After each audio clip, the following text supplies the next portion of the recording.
Mesdames, Mesdemoiselles, Messieurs, bonjour ou bonsoir selon votre position.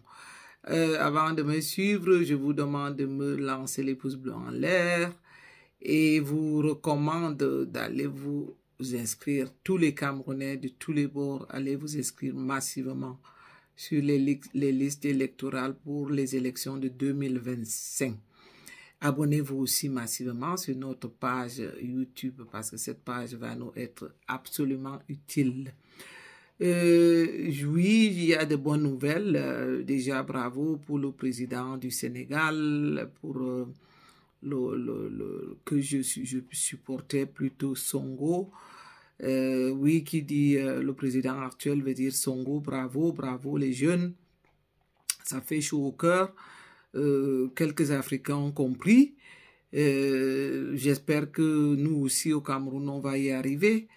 Oui, j'écoute de part et d'autre que le diable Paul Biya veut de nouveau se représenter. Il ne faut pas qu'on accepte cela. Ils ont commencé leurs moyens d'intimidation et je vois les Camerounais qui jouent à ce jeu, qui commencent déjà à dire « Ah oui, vous savez, le RDPC a toujours gagné parce qu'ils ont plusieurs membres, parce qu'ils ont les moyens de l'État. » Ah non, on ne doit pas accepter cela. Je sais que nous sommes aussi fortement en campagne, surtout chez nous, chez les AP, MRC. La campagne a commencé, nous sommes capables, il ne faut pas qu'on se laisse faire. Nous n'allons pas continuer à accepter parce que quand on voit les agissements de ces gens, on a compris qu'ils veulent mourir au pouvoir. Paul Biya, pour lui, c'est impossible qu'on puisse penser qu'un autre deviendra président pendant que les autres pays avancent, comme on l'a vu bien au Sénégal. Mais chez nous, on continue à tourner en rond. On ne comprend pas qu'un vieux de 92 ans va encore tenir 7 ans. Comment est-ce qu'on peut même se tromper à ce niveau? Autre message, j'ai écouté beaucoup de Camerounais qui savent faire les critiques par rapport à nous autres, ceux qui nous traitent de personnes à problème parce qu'on insulte et ils trouvent que les insultes sont beaucoup plus, font plus mal qu'assassiner les êtres humains, enlever la vie aux êtres humains ou encore manquer de respect aux êtres humains. Je trouve ça abominable. Il faudrait que les Camerounais comprennent que les insultes ou alors les petites réclamations que nous, on va venir proliférer ici ne sont rien du tout à côté du mal que Paul Biya et son équipe sont en train de faire aux Camerounais. Il faut qu'on soit un peu conscient et qu'on se dise que le temps de l'adoration est fini. Le temps d'idolâtrer Paul Biya est fini. Il faut qu'on soit dans la réalité, qu'on se pose bien des bonnes questions. Qu'est-ce que Paul Biya a apporté aux Camerounais en 42 ans? Je vois que beaucoup essaient de le dédouaner, beaucoup trouvent des prétextes qui n'ont même pas de sens. Parce que je suis beaucoup de nos compatriotes qui essaient toujours de le dédouaner. Moi, je me pose la question. Oui, on pourrait dédouaner quelqu'un qui a fait 5 ans, 6 ans au pouvoir, mais quelqu'un qui en a fait 42 ans. En 42 ans, on sera au-delà de l'émergence qu'il est en train de promettre maintenant en 2035. C'est l'un des plus vieux présidents du monde qui aurait fait plus des années au pouvoir. Mais jusqu'ici, on continue à nous faire savoir que ce n'est que lui qui peut diriger le Cameroun. Comment est-ce que tout un pays peut se tromper? Comment est-ce que tout un peuple peut se tromper? Que tout le monde est vraiment sous les bottes de Paul Biya au point qu'on se dit qu'il n'y a personne d'autre qui peut diriger le Cameroun. Lorsque nous autres, on va se lever pour le dire, on va nous dire que nous sommes des personnes qui poussent les autres à la haine, qui sont oui, parce que nous sommes de l'opposition. Mais est-ce que ce n'est pas normal d'être de l'opposition après 42 ans? Quand nous venons écouter le grand théâtre qui est en train de se passer aujourd'hui, au premier moment, on disait que oui, peut-être que on va trouver un autre candidat dans le parti, mais c'est toujours les mêmes choses. Aujourd'hui, on nous annonce officiellement que c'est Paul Biya qui est toujours le prochain candidat. Ça veut dire qu'une bande des individus se sont réunis pour profiter autour d'un chef Satan. Je ne sais pas, dans leur milieu diabolique, il doit être aussi important dans ces milieux-là pour occuper le rang de chef de l'État. Parce qu'on voit que tout le monde, c'est vraiment dans leur cercle ésotérique, comme on le dit. Parce qu'on ne peut pas comprendre que quelqu'un, un vieillard, vraiment, je pense que là, de Paul Biya, c'est pas pour se moquer, c'est tout à fait normal. Nous allons tous arriver, oui, si on aura la chance d'atteindre son âge. Tout être humain vieillit, ce qui est d'ailleurs un honneur. Mais lorsqu'on sait qu'à 92 ans, on est vraiment incapable de tout, qu'on ne peut même plus se prendre en charge soi-même, on ne peut même plus faire ses soins corporels simples, on ne peut même plus faire son hygiène soi-même et qu'on aura besoin de l'aide. C'est inacceptable. Soyons un peu d'accord là ensemble que c'est inacceptable qu'on continue à accepter cela. Est-ce qu'il n'y a pas vraiment un moment où le peuple camerounais que tout le monde doit se lever?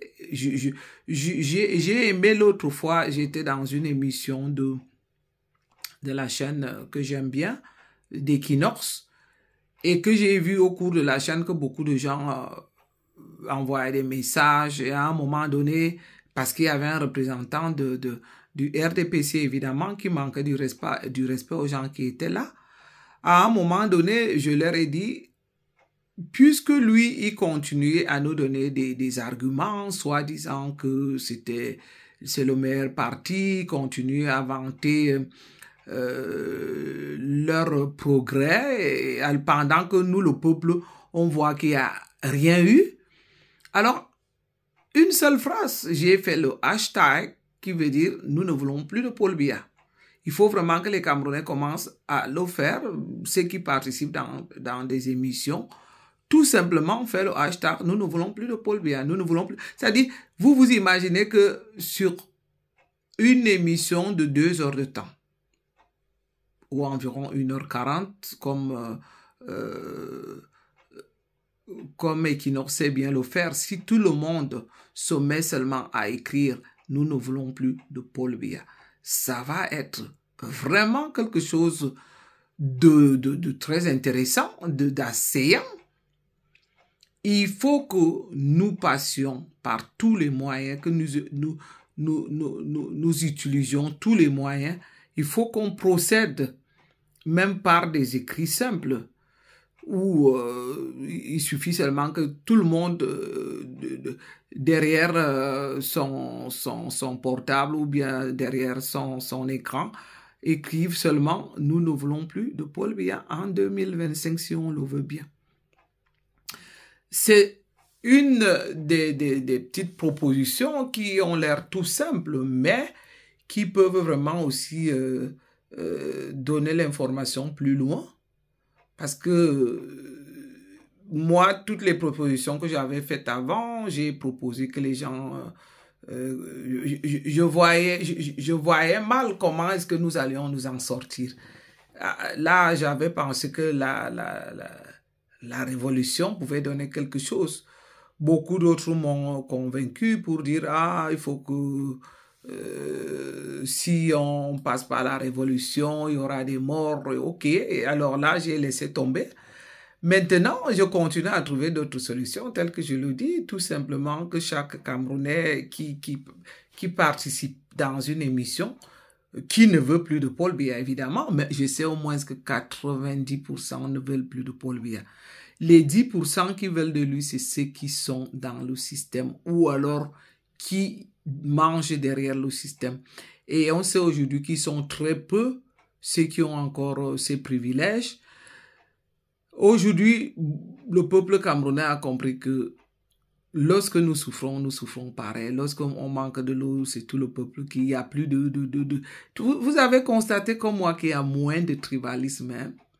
Je me réjouis très bien parce que la misère a tellement touché son apogée aujourd'hui que le Camerounais ne peut plus trop parler des autres communautés. Aujourd'hui, même comme quelques malades continuent toujours à dire qu'ils ne voudront jamais, il n'y aura jamais un Bamileke à la tête du pouvoir. Ceux-là sont encore en train de délirer. C'est certainement ce qu'on paye pour venir vociférer des balivernes de ce genre. Parce que un Camerounais normal aujourd'hui, avec la misère qui sévit, tout le peuple ne peut plus s'amuser à se contenter seulement à venir dire qu'on n'a pas de Bamileke, on ne veut pas un Bamileke à Ituri ou jamais un Bamileke comme président. Non, je suis sûr que c'est ceux qui sont payés par les petites miettes qui profitent donc pour venir dire ce genre de conneries. Oui, Paul Biya et son équipe, on sait bien qu'ils ont dépouillé le Cameroun. C'est notre faute, parce qu'on les a laissés dépouiller le Cameroun. Nous étions là pour regarder. Chaque Camerounais a toujours joué comme... On se comporte en observateur. C'est comme je l'ai dit auparavant, comment est-ce que vous arrivez à comprendre que les Camerounais s'encharnent en nous quand on insulte? Mais quand on tue un Camerounais de façon atroce, comme je donnerai toujours l'exemple de Martinez Zoro, ils ne réagissent pas. Ils n'ont même pas de mots qui peuvent toucher les cœurs. Soit ils vous disent que oui, la politique c'est comme ça, chaque politicien tue, ils vont vous donner même des exemples de d'autres pays, ceux qui sont en diaspora vont vous dire que même en France, mais ce qui est bizarre, c'est qu'on va voir que lorsque on s'énerve, comme ça m'est arrivé l'autre fois, de m'acharner à Chantal Biya et sa bande de bembèches, mais on a vu des personnes qui sont venues nous dire « Ah, pourquoi vous insultez la première dame en tant que première ?» Quelle première dame? Celle qui a été là quand on a éventré Monica Koumaté. En tant que mère et comme première dame qui n'a jamais levé le petit doigt. Celle qui a toujours été là lorsque les femmes se faisaient emprisonner dans les hôpitaux. Et quand en tant que première dame, elle était là sans avoir à réagir. Ou celle qui est là quand les enfants manquent de l'eau. Et qui tombent malades à cause. On ne pourra jamais ne pas répéter les mêmes choses. On va passer le temps à répéter les mêmes choses. On espère qu'un jour, ça va faire l'éveil de conscience. Parce que si on fait le tour des vidéos que nous postons, nous allons nous rendre compte que c'est toujours les mêmes problèmes que nous exposons auprès des Camerounais. Que c'est toujours les mêmes soucis que nous avons. Nous venons en parler pour que les Camerounais soient un peu, que le peuple se réveille, que le peuple soit un peu plus conscient. On voit les conséquences que nous subissons, que tout le peuple camerounais subit, mais c'est toujours difficile. C'est difficile pour les Camerounais d'être sincères déjà envers eux-mêmes.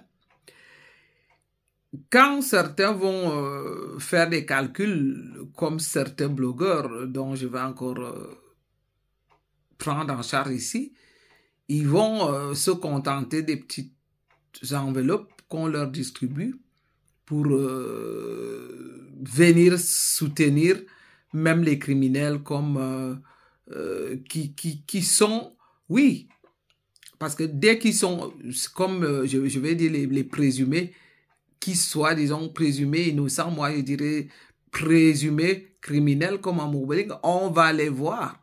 On va voir quelques blogueurs venir les défendre. Défendre les gens de ce acabit de criminels juste pour de l'intérêt. Là, il s'agit de quel intérêt? Par moment, je me pose la question, quel intérêt peut amener les gens à ne même plus avoir la moindre de dignité? On écoute par-ci, par-là qu'aujourd'hui, les gens n'agissent que pour leur intérêt. Entre guillemets, quel intérêt? Moi, il y a des moments où je me suis posé la question que c'est quel intérêt qui pouvait déshumaniser les gens, qui pouvait amener les gens à ne plus avoir le sens de l'humanité. Ça fait un peu peur. C'est-à-dire que on n'arrive pas à comprendre, même qu'on a eu nos frères anglophones qui étaient en train de se faire tuer de l'autre côté, et que Paul Biya s'est levé un matin pour dire que tant que Yaoundé respire, le Cameroun vit. Et puis, on a vu aussi quelques tribalistes qui étaient d'accord avec ça, qui ont dit, oh, les anglophones, ça les regarde là-bas. Mais je suis toujours en train de me poser la question, si c'est là qui le disent, que c'est le problème des anglophones étaient nés aussi au nord-ouest ou au sud-ouest, quel serait leur sort aujourd'hui? Vous comprenez que je suis aussi quelqu'un qui peut débattre gentiment, sans toutefois s'exciter, et c'est ce que je souhaiterais faire aussi les prochaines fois lors de la campagne électorale. C'est vrai qu'il est très difficile d'allumer sa caméra et se converser gentiment, poliment. C'est des choses qui arrivent très rarement parce que lorsque j'allume la caméra, c'est toujours pour un coup de gueule. Mais le cas d'aujourd'hui, j'arrive à développer aussi calmement parce que j'ai déjà fait une première vidéo où j'ai eu à faire un coup de gueule, effectivement, par rapport au scandale qu'il y a eu lors du procès de Martinez Oro. Et après que j'ai donc pu dégager toute la colère que j'avais en moi, là, je venais aussi sur une vidéo d'un des collaborateurs qui avait comme titre toujours cette belle famille de Chantal Biya qui a été attrapée en train de voler les plats et les bâtons de manioc. Mais jusqu'où on va? Non, c'est même à la limite, c'est pas moi, rigolo. C'est-à-dire que ces gens, je me demande pourquoi est-ce qu'ils sont si gourmands, pourquoi est-ce qu'ils sont si arrivistes à ce point où ils veulent s'accaparer de tout. Et c'est là qu'il m'est donc venu en idée de débattre un peu qu'est-ce que les Camerounais pensent. Comment est-ce qu'on pense que c'est le même qu'on nous présente aujourd'hui comme le futur candidat de la prochaine élection de 2025 et que nous sommes en train de voir les manigances qui se préparent et que aujourd'hui on préfère faire une publicité à leur égard parce que le fait de vanter leurs manigances, de vanter leurs atouts, même que ces gens sont en train d'utiliser les moyens de l'État, ils ont à la fois les moyens de l'État, ils se servent des forces de l'ordre de l'État et que nous venons quand même leur faire des publicités soi-disant, oh, l'opposition ne fait rien. Mais vous voulez que l'opposition fasse quoi? Nous venons de le voir au Sénégal. Est-ce que, par exemple, pour le professeur Maurice Kamto, il a été en prison. Nous avons encore des prisonniers politiques aujourd'hui. Vous aurez voulu qu'ils procèdent comment? Ils sont descendus sur les routes à Yaoundé comme à Douala. il y a eu plus de 900 militants, près de 1000 militants du MRC. On a encore Bibounissa en prison et les autres. On a eu même jusqu'au chef, le chef qui venait de perdre sa femme, qui a été emprisonné. Comment est-ce qu'on peut dire que l'opposition ne fait rien? Vous aurez voulu que l'opposition procède comment? Les gens sont descendus, surtout l'opposition du côté du professeur Maurice Kamto. L'opposition du MRC a fait ce qu'il fallait. Il y a eu des 10 femmes et des 10 hommes qui ont été emprisonnés, embrigadés et qui y sont encore. Qu'est-ce que vous aurez donc voulu qu'ils fassent de plus que ça? Moi, là, ce que je veux accuser, c'est plutôt la lâcheté des autres partis d'opposition qu'on va apercevoir seulement au moment où les élections sont proches. C'est exactement ce qui se passe en ce moment. On commence déjà à les voir sortir de nulle part parce que nous sommes à la veille des élections. Alors que si le Cameroun avait vraiment les vrais opposants et qu'ils avaient suivi le parti MRC, peut-être on passerait déjà à autre chose. Voilà, comme je le dis, le Sénégal à côté. Le Sénégal a réussi donc justement parce que on a des vraies institutions. Ces vieux grabadères qui nous gouvernent, si eux, ils avaient été des vrais responsables qui protégeaient les institutions, ça veut dire que lorsque le professeur, le parti du MRC avait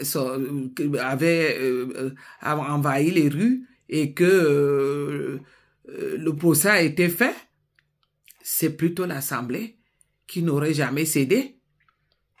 Mais on a des gars qui vivent avec les moyens de l'État, qui vont s'asseoir dans leur jolie salle de l'Assemblée, qui sont payés, qui ont des budgets. Il faudrait même qu'on commence déjà à dénoncer ces députés-là. Voilà les mêmes. Tous ces vieux-là, les Cabral, Cabral, non, c'est pas Caval, Dié, ou des noms même compliqués comme eux-mêmes. Et il faut voir tous ces... On ne comprend pas tous ces doyens-là. Est-ce qu'ils ont même un souci du prochain Cameroun? Est-ce qu'ils ont un souci des prochaines générations? Nous ne croyons pas. C'est-à-dire que les gens, ils sont tellement égoïstes que tout ce qu'ils ont eu ne leur a pas suffi. S'ils peuvent continuer à nous délaisser, parce que c'est une façon de nous délaisser jusqu'à la mort. Hein. Parce que ces gens, tels qu'on les voit, quand ils sont malades, ils sont évacués en Europe. Ils sont prêts à tout. Hein. Les Camerounais peuvent tous perdre leur vie. Si eux, ils peuvent continuer à vivre et garder les postes de leur pouvoir, ça leur est égal. Nous allons donc continuer quand même à dire aux Camerounais que rien n'est impossible. On a vu le Gabon à côté qui est passé par des moyens comme moi je l'aurais souhaité au Cameroun. Là, les Camerounais ne sont pas d'accord. Maintenant, donc, on parle on voit aujourd'hui le Sénégal. J'espère donc que, comme nous le disons, que nous allons vraiment sanctionner Paul Biya et son équipe lors des prochaines élections. Qu'on va cette fois-ci dire vraiment que trop c'est trop, que nous ne le voulons plus. Et je vais sensibiliser tous les Camerounais, surtout ceux de l'extrême nord, où on les traite de bétail, de bétail à vote. Parce que là, on a un grand nombre de votants, c'est au nord. si on a des intermédiaires qui peuvent vraiment assister ces gens, les sensibiliser pour leur dire de ne plus voter Paul Biya. Il faut qu'on soit catégorique que la présidentielle de 2025, nous n'acceptons plus qu'on vote Paul Biya. Oui, je pense que moi, je remarque toujours que si je fais des très très longues vidéos, c'est pas toujours beaucoup suivi. Je crois que la sensibilisation d'aujourd'hui suffit et que je vais encore dire ici que nous de la diaspora, nous devons vraiment jouer un rôle important dans nos familles, dans nos entourages, encourager ceux qui sont autour de nous. Parce que moi, je dis toujours que si chacun de nous arrive à gagner entre, disons, 30 et 50 personnes, à convaincre entre 30 et 50 personnes, et que ces 30 à 50 personnes aussi arrivent à convaincre les autres pour s'inscrire sur les listes électorales, ça pourrait marcher. J'ai vu une vidéo qui a circulé il y a quelques jours que les membres du MRC ont pu rencontrer les responsables de l'ambassade de France. J'étais tout à fait enchanté et je me suis réjoui. J'espère que ça va se suivre, que les responsables du MRC suisse, par exemple, vont aussi essayer de rencontrer les membres je vais dire les responsables de l'ambassade de Suisse, et que les autres de la Belgique vont aussi le faire, et dans tous les autres pays de la diaspora. Vous voyez, les élections de 2025, c'est encore là des milliards qui sont en jeu. C'est le moment où tout le monde va se remplir, que tout ce monde-là, que ce soit ceux qui ont des faux partis politiques ou les prophètes, vous allez voir des centaines, des dizaines de millions qui vont sortir. Voilà donc le moment où ils vont nous piller, parce que l'argent va se faire distribuer. Ils vont partager les millions, beaucoup de milliards vont sortir. On verra des millions qui vont circuler déjà avec pour les hommes en tenue. Ça partira des hommes en tenue aux préfets et sous-préfets. Et ça va circuler pour partager pour les membres les hauts qui ont les hautes fonctions pour le parti. Après les membres qui ont des hautes fonctions du parti, les milliards vont encore circuler pour distribuer les membres simples des unités, je vais dire, des quartiers. Et même ces milliards qui vont circuler, vous vous rendez compte que parfois, on attribue 10 milliards à une personne, à un seul. Pour les ministres, même j'ai appris que c'est plus. Les ministres ont au moins entre une dizaine de milliards et plus pour battre la campagne. Et cet argent n'arrive jamais chez oui, on va distribuer donc les pains et les sardines aux petites personnes. On va leur distribuer quelques kilos de poissons. On va leur donner quelques bières ou quelques vins rouges. Et ce sont eux qui vont encore s'enrichir. Vous voyez comment est-ce que notre argent est dilapidé. C'est-à-dire que chaque campagne électorale, Paul Biya et son équipe dévalisent le Cameroun, sortent l'argent du contribuable pendant que nous manquons de l'eau et de l'électricité. Pendant que nous n'avons pas les hôpitaux avec un plateau technique. Et vous allez les voir, on va leur applaudir. Parce que c'est la force du pays. Mettre de l'argent en jeu pour que les gens se maintiennent au pouvoir. De toutes les façons, nous le répétons, ça ne sert à rien qu'on vienne dire les mêmes choses tout le temps. C'est des choses qui sont déjà sues, mais nous aimerions quand même voir que les Camerounais commencent à comprendre cela, et que, comme je l'ai dit auparavant, que chacun de nous se décide à un moment donné de dire plus de Paul Biya. Nous ne voulons plus de Paul Biya en 2025. Je vais mettre cet hashtag que j'ai créé sous je vais épingler qu'on puisse se servir de ça quand il y a des émissions ou quand nous regardons des vidéos, que ça soit au moins une habitude qu'on espère que les gens vont prendre quand ils vont se retrouver quelque part. Parce qu'au lieu de... Comme tout le monde n'a pas accès à la parole, au moins, on peut aussi le faire par les pancartes. Les Camerounais sont capables de le faire. Nous pouvons y arriver.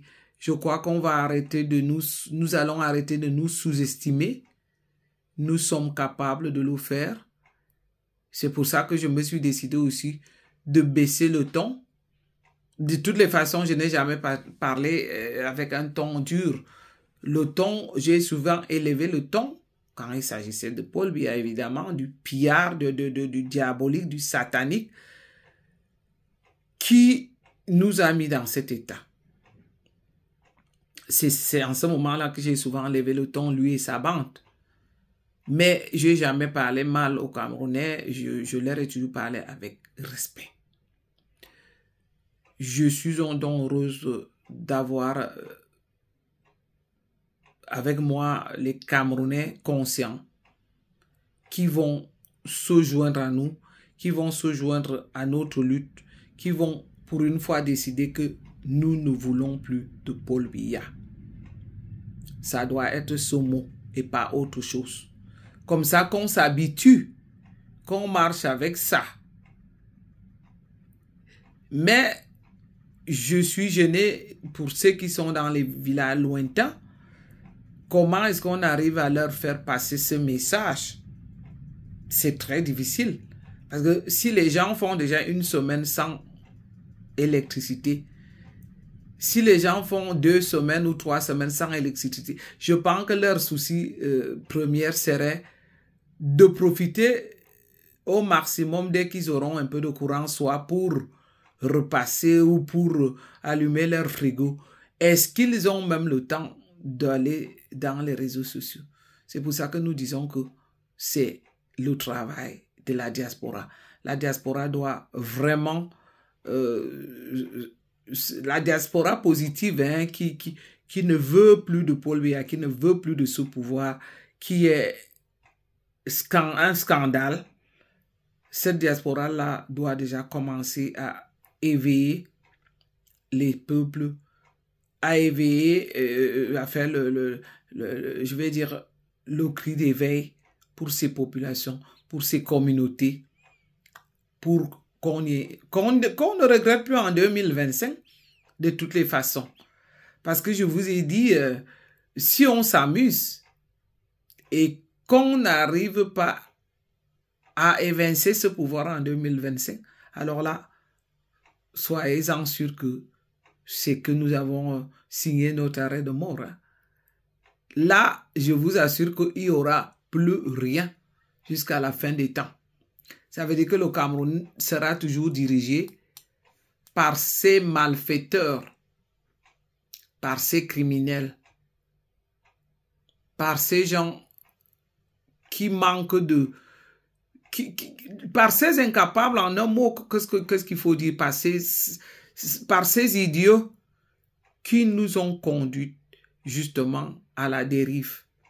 Parce que si on avait eu la chance comme les autres pays, qui, même on a beau critiquer le Macky Sall, mais on a vu quand même qu'il a amené, il a réalisé beaucoup de projets au Sénégal. Quel est ce pays où rien ne marche et que nous sommes là, nous observons, nous applaudissons, nous compatissons toujours avec les mêmes erreurs, avec les mêmes choses, avec les mêmes personnes. Comment est-ce que c'est possible? On a eu les détournements de fonds. Maintenant, on a la vie qui a augmenté, on a le carburant qui a augmenté, on a la vie chère dans les produits vivriers. On a la vie chère pour le transport, on a la vie chère pour la pension scolaire. Le Camerounais, c'est-à-dire, la seule chose que je n'aurais jamais cru, c'est que le Camerounais va encore accepter cette augmentation du carburant. Donc là, j'en étais sûr que ça sera la descente dans les rues. Donc alors là, les Camerounais m'ont exterminé. Je ne peux plus en rêver. Le seul rêve qui me reste, c'est que les gens s'inscrivent massivement sur les listes électorales et qu'on aille vraiment sanctionner ce pouvoir et à jamais. Donc, c'était une conversation normale aujourd'hui. Sauf que c'est difficile parce qu'il faudrait que j'apprenne à faire les lives. Je crois qu'avec les interactions des autres, on live permet que les gens réagissent, on donne la parole aux autres et puis les choses se passent normalement. Alors, c'était tout pour aujourd'hui. Comme je vous l'ai souvent dit, lancez-moi les pouces en l'air, abonnez-vous massivement sur ma page et à très bientôt. Bye bye. Bye bye, merci.